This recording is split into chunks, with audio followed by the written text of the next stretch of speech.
Je me rends compte que c'est un peu le deuxième Togolais.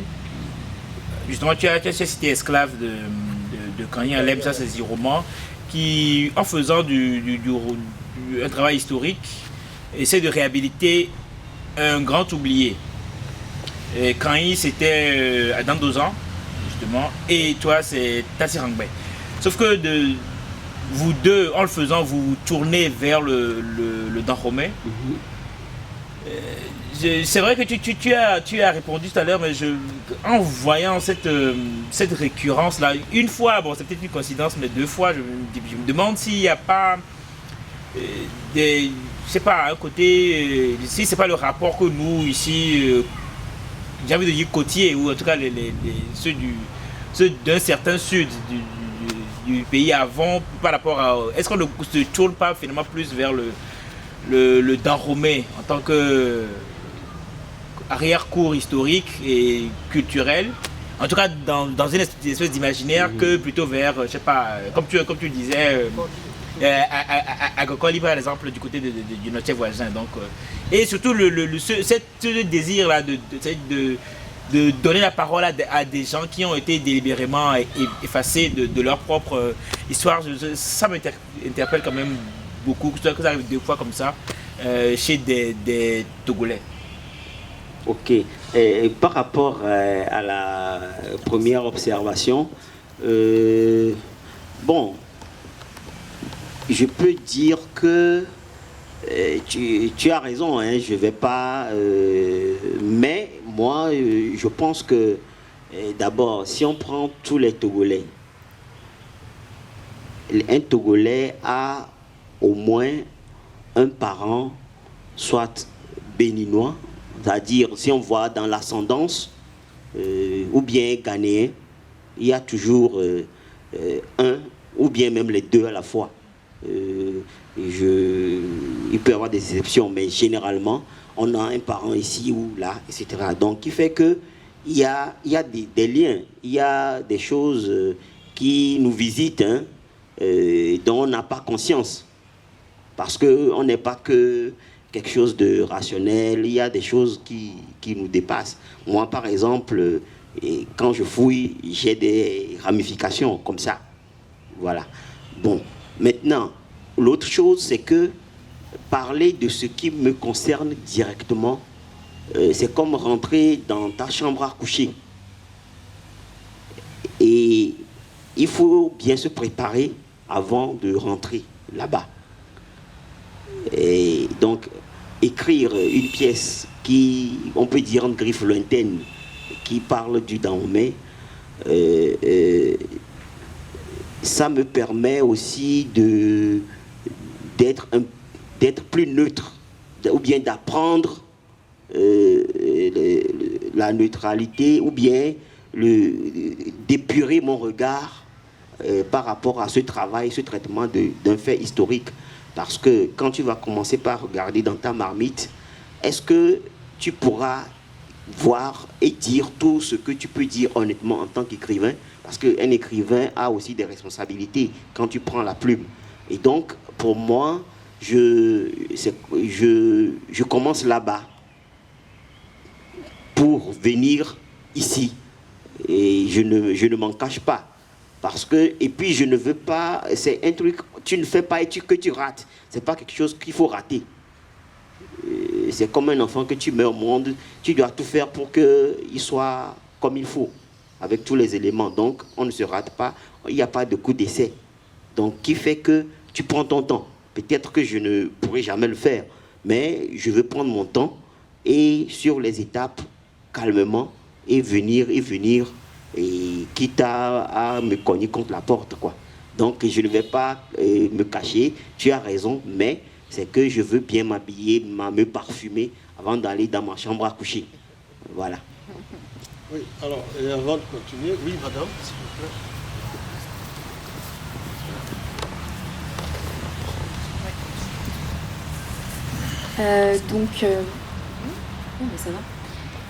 Donc j'avais deux questions.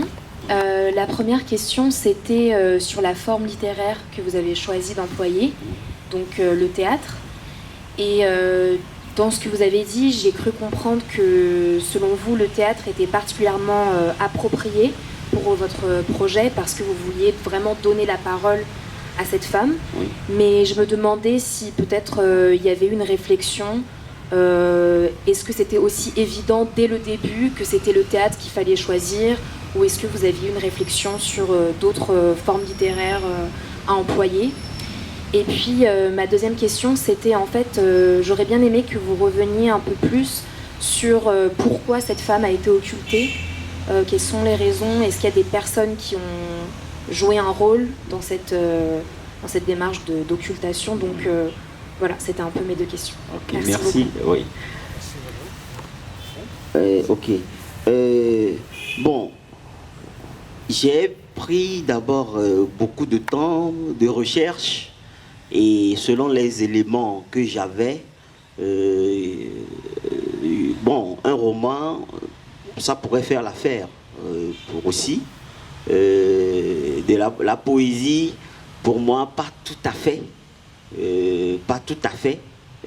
Même si on ne retrouve que dans l'écriture, ça s'invite et ça se justifie parce que c'est une reine, c'est quand même des gens, on suppose, plus éduqués, avec un langage plus approprié, des attitudes, voilà, qui a fait que et puis le conflit qu'elle vivait fait qu'il faut une parole assez pesée, mesurée en ce moment-là. Donc pour moi, je voulais aussi la visualiser, la voir, l'entendre. C'est cet enfant-là, quel âge il a et tout, quelque chose de visuel. Et bon, il y a le cinéma, mais la pièce de théâtre aussi peut mener plus tard au cinéma. Donc, parce que ça nous donne aussi, et ça touche à tous les sens, le visuel, je la vois sur scène, portée avec sa garde et tout ça au combat, comment elle se prépare, elle invoque la lune dans l'extrait que j'ai lu. Et comment elle affronte, on verra plus tard comment elle affronte Yarazé, comment elle fait ce combat-là. Donc, histoire de me jouer comme un film, comme quand on était petit, quand tu as vu un film que tu racontes à ceux qui ne l'ont pas vu, et tu mets un peu de ta recette dedans et tout ça. Donc, voilà. Et donc, au théâtre, je me dis que ça pouvait me donner à peu près ce que j'espérais. En tout cas, avec les moyens dont je disposais, le théâtre pouvait ou bien le roman. Voilà.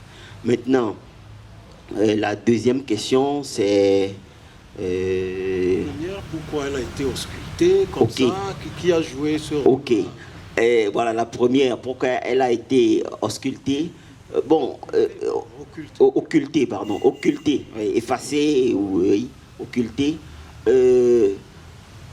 Et qui est responsable de cela? Ça, c'est les historiens qui peuvent le dire avec précision. Je suis, moi, dans la fiction, qui est un mensonge quand même. Mais la question qu'on se pose, la question qui peut régler ce problème, résoudre ce problème, c'est à qui profite le crime?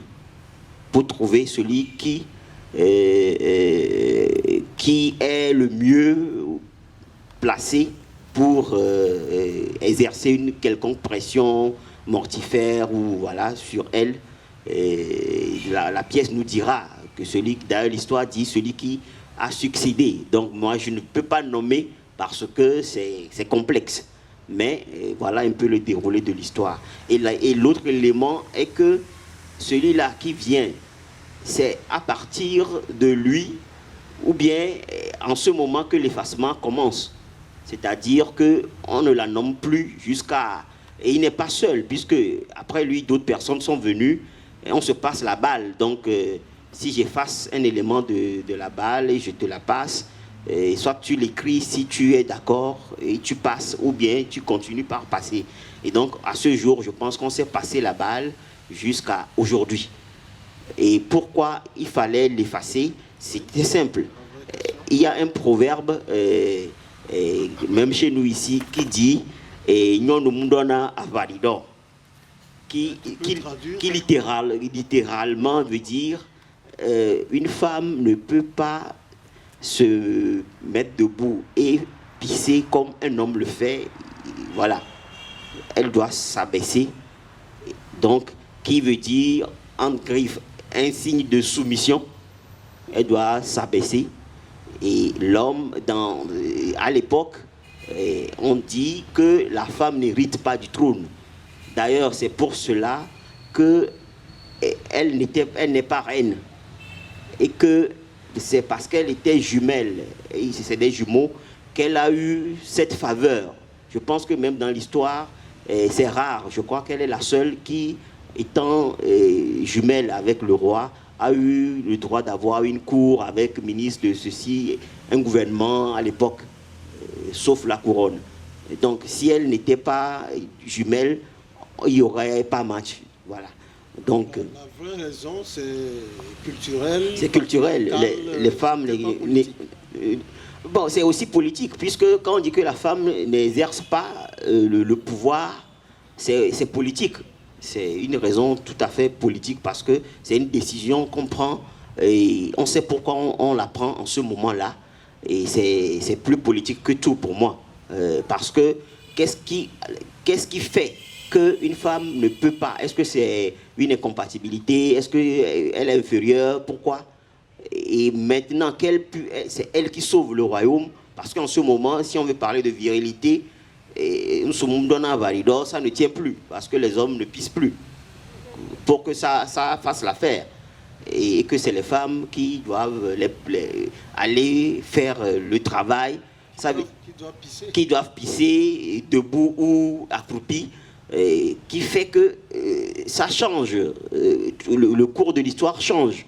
Normalement, ça pouvait faire basculer les choses, peut-être. On va se dire, donc cette façon de penser, c'était pas peut-être la meilleure.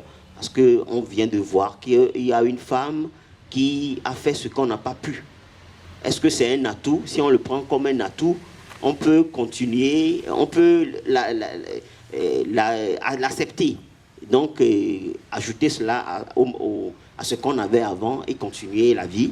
Mais malgré ce grand choc, qui est que c'est une femme qui vient délivrer les hommes, ça n'a pas bougé quelque chose, et on est allé jusqu'à la limite de l'infanticide. Donc, qui veut dire qu'on n'est pas prêt à céder ces priorités-là. Voilà, un peu. Je ne sais pas si j'ai répondu à tes questions. Il y a même une question derrière, une question là.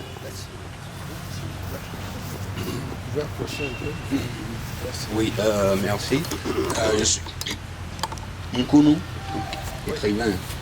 Et avant de venir ici, je ne connaissais votre pièce que par son titre, Hangbe. Et je n'ai lu rien là-dessus, même pas un résumé. Et c'est tout à l'heure que j'ai compris que c'est en quelque sorte quelque chose de votre action à choisir ce thème et se relève du féminisme. Ce qui m'a intéressé, et parce que moi j'estime que le féminisme venant, les messages de féministes venant des hommes seraient mieux compris que venant des femmes. Et donc cela m'a intéressé, mais j'ai été un peu choqué quand je vous ai entendu dire que quelque chose, c'est ce que j'ai compris, vous vous sentez un peu gêné comme homme féministe, si j'ai bien compris. Et pourquoi cette gêne? Est-ce que on va dire que vous n'êtes pas sincère dans votre démarche d'homme féministe? Vous n'êtes pas sincère? Pourquoi cette gêne alors? Ok. Merci beaucoup pour la question. D'abord, je vais dire quelque chose. Comment je vais le dire? à l'époque où cette histoire se passe, parce que j'aime toujours recadrer, remettre l'histoire dans son cadre historique, à cette époque, il n'y avait pas cette notion de féminisme au XVIIIe siècle. Mais il s'est passé un fait qu'aujourd'hui nous pouvons lire par le prisme du féminisme. Bon, j'aime dire que je ne suis pas féministe. Ça ne veut pas dire que je suis gêné, c'est-à-dire que ce soit un homme, j'avais dit ça. Pourquoi? Pour moi, c'est plutôt par rapport à la moralité. C'est-à-dire que pour moi, quand tu es déjà un homme, c'est par rapport à ce problème du patriarcat, c'est comme génétique, tu es déjà dedans. Je ne sais pas si vous voyez, vous comprenez ce que je veux dire. Quand tu es un homme, tu profites déjà tout le temps, quoi. Que tu sois ici, en Afrique ou en Europe ou partout, et tu profites de ta naissance jusqu'à ta mort, tu jouis de cela tout le temps. Et quand tu as conscience de cela, tu n'es pas la bonne personne moralement pour pouvoir dire que je défends, je plains les... Pour moi, c'est plutôt ça qui est faux. Pour moi, c'est ça qui... Parce que tant que tu es homme, c'est... Je comprends, je constate tout ce qu'il y a, tout ce qui ne va pas, tout ce qui n'est pas, tout ce qui peut être amélioré. Mais bondir avec énergie et comme si je suis... ça me gêne, moi je n'arrive pas parce que je sens que c'est faux, parce que c'est pas vrai. Je ne sais pas si je me fais comprendre. Si du jour au lendemain, vous trouvez un mouvement de femmes en train de manifester publiquement dans la rue pour leurs droits, et que, alors, nombre, vous trouvez un groupe d'hommes cheminant avec eux, comment est-ce que vous, en tant qu'homme, vous allez encore, au nombre de ces hommes, vous avez un de vos amis ou bien quelques amis, comment est-ce que vous allez les Oui, je peux même marcher, être avec elle, mais j'aurai plus honte, je serai plus gêné, le plus gêné du groupe. Ce que je veux dire est moral. Ce que je veux dire, c'est d'ordre moral. C'est-à-dire que je serai avec elle pour les aider, même pas pour les aider, pour m'aider, parce que c'est l'homme qui se fait du mal en faisant tout cela, au fait. Et donc, et moi, ça me ronge tellement que c'est comme le prototype du problème qui intègre le groupe des victimes et qui plaide leur cause. Je ne sais pas si tu vois un peu ce que je veux dire. Le problème de notre ami, c'est de voir le niveau de sincérité que tu as par rapport à ce qui défend ou qui protège la femme, parce que en même temps que tu donnes la parole à une femme, qui n'a pas eu de parole durant des siècles, tu te dis que tu es gêné de faire ça. Je crois que c'est ça sa question. Mais bon, on va peut-être creuser un peu plus. Mais si vous permettez, on va suivre la deuxième question. Le deuxième extrait de lecture. Il y a une question derrière, là, même deux, une est là également. On prend ça et donc on prend une question, c'était vous. Ok, d'accord, merci. Tout d'abord, je voudrais dire par rapport à la qualité de l'information. On voulait vous demander, est-ce que dans beaucoup de la requête, les récits qu'on vous a rapportés au niveau de l'élaboration, c'était oral, vous avez rapporté quelques documents. Bon, il y a eu des éléments d'ordre oral, mais il y a eu beaucoup de livres, des éléments écrits numériques. Il y a même un historien, quelqu'un qui voyageait à l'époque de Angbé, qui est passé au Dahomey, qui a écrit des choses sur elle. Donc j'ai pu avoir accès à acheter ces livres-là. Donc j'ai fait fondamentalement c'est des documents écrits, mais il y a aussi des documents oraux. Par exemple, aujourd'hui, la reine Rangbé est représentée aujourd'hui au Bénin, il y a une femme qui est sur son trône, c'est-à-dire que son statut de reine, il y a eu une continuité jusqu'à l'instant où je parle. Donc, il y a eu des éléments visuels, audiovisuels, où elle parle, elle raconte aussi, elle parle et on la présente. Et voilà. Donc, il y a eu beaucoup d'éléments oraux, vidéo, numériques. Il y a aussi des éléments, des discussions que j'ai eu à faire avec des frères béninois, des amis, qui m'ont raconté, qui m'ont dit ce que des auteurs, même d'autres auteurs, qui m'ont dit que ce sujet, c'est un peu la boîte de Pandore, hein, que c'est un peu délicat au Bénin, et actuellement même, que ça ne court pas les rues comme ça de parler de ça facilement, parce qu'il y a des partis qui, chacun a sa version, ou bien défend une version. Par exemple, la question que la dame a posée tout à l'heure, et aujourd'hui, celui-là, ses descendants sont là, et donc répondre, dire ça, même jusque là où on est allé, c'est déjà assez le compromettre ou s'avancer. Donc c'est un sujet quand même délicat, oui.